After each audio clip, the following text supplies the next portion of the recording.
یہ یوم افطار جس کو عید الفطر کہا جاتا ہے، یہ سجدہ شکر ہے اللہ کے حضور کے مالک تو نے ہمیں ہدایت عطا کی، تو نے ہمیں توفیق عطا کی، اور تیری توفیق کے بغیر سخت گرمی کے یہ روزے ہم نہ رکھ پاتے، تیری توفیق کے بغیر فاقے نہ کاٹ پاتے۔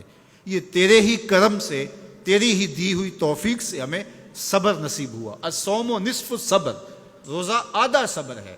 تو جس نے توفیق دی، اب اسی کا شکریہ ادا کرنے کے لیے ہم کھلے میدان میں، ہم مرکز میں، ہم مسجد میں، ہم مختلف جگہوں پہ جمع ہوتے ہیں اور جمع ہو کے اس بات کا اعلان کرتے ہیں، مالک میری توفیق بھی تیرے کرم کا صدقہ، یہ قدم اٹھتے نہیں اٹھائے جاتے ہیں۔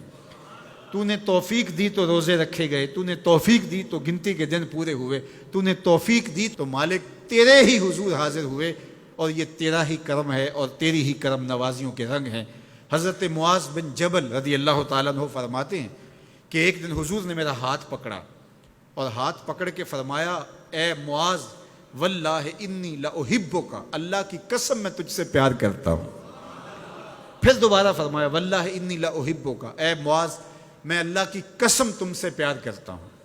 اور اس پیار کی وجہ سے حضور نے حضرت معاذ بن جبل کو بتایا کیا، میں تجھ کو وصیت کرتا ہوں کہ ہر نماز کے بعد ان کلموں کو جو میں تمہیں بتا رہا ہوں ان کو ترک نہیں کرنا، اس کو بھولنا نہیں ہے، اس کو چھوڑنا نہیں ہے۔ اور وہ کیا؟ اللہم اعنی علی ذکرک و شکرک و حسن عبادتک، اے اللہ مجھے توفیق دے اپنی عبادت کی، مجھے توفیق دے اپنے ذکر کی، مجھے توفیق دے اپنا شکر ادا کرنے کی۔ تو اللہ کا شکر ادا کرنے کی اس سے توفیق مانگی، مالک نعمت بھی تو دے اور اس نعمت پر شکرانے کی توفیق بھی تو عطا کر۔ اور اللہ فرماتے ہیں میری دی ہوئی نعمت پر میرا جب تم شکر ادا کرو گے میری دی ہوئی توفیق کے ساتھ، تو میں تم سے عہد کرتا ہوں لئن شکرتم لازیدنکم، میں تمہیں اور زیادہ عطا کروں گا۔ اللہ اکبر!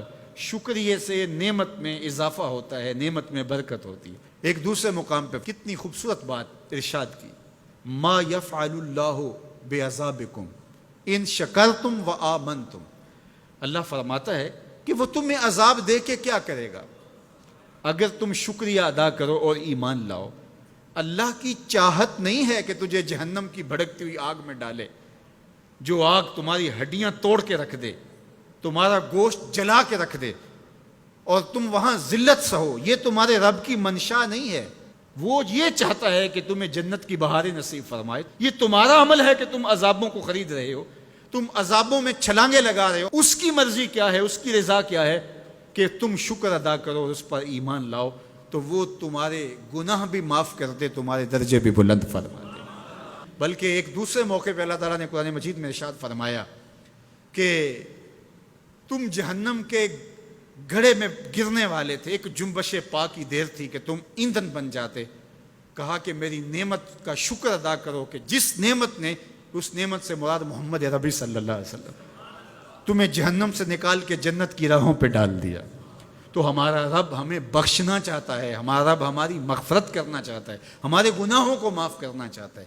رحمت رب بہانہ می جوئت، اس کی رحمتیں بہانہ تلاش کرتی ہیں، اور بندوں کو بخشنا اسے بڑا پسند ہے۔ تو وہ کتنا کریم ہے، کتنا کریم ہے، کتنا کرم فرمانے والا ہے، کتنا رحیم ہے بندوں پر۔ جب بندے عیدگاہ کی طرف آ رہے ہوتے ہیں اور چیخ چیخ کے کہہ رہے ہوتے ہیں اللہ اکبر اللہ اکبر لا الہ الا اللہ واللہ اکبر اللہ اکبر وللہ الحمد اللہ اکبر لا الہ الا اللہ واللہ اکبر اللہ اکبر وللہ الحمد اللہ اکبر لا الہ الا اللہ واللہ اکبر اللہ اکبر وللہ الحمد۔ تو اللہ فرشتوں سے فرماتا ہے کہ کیا مزدوری دی جائے اس مزدور کو جو کام پورا کرے؟ تو وہ کہتے ہیں مالک اجر تو پورا ہی ملنا چاہیے۔ تو فرمایا یہ چیخ چیخ کے جو مجھے پکارتے ہوئے آ رہے ہیں میں نے ان کو بخش دیا۔ اور وہ چیخ چیخ کے کیا کہتے ہوئے آ رہے ہیں؟ اللہ اکبر لا الہ الا اللہ واللہ اکبر اللہ اکبر وللہ الحمد اللہ اکبر لا الہ الا اللہ واللہ اکبر اللہ اکبر وللہ الحمد.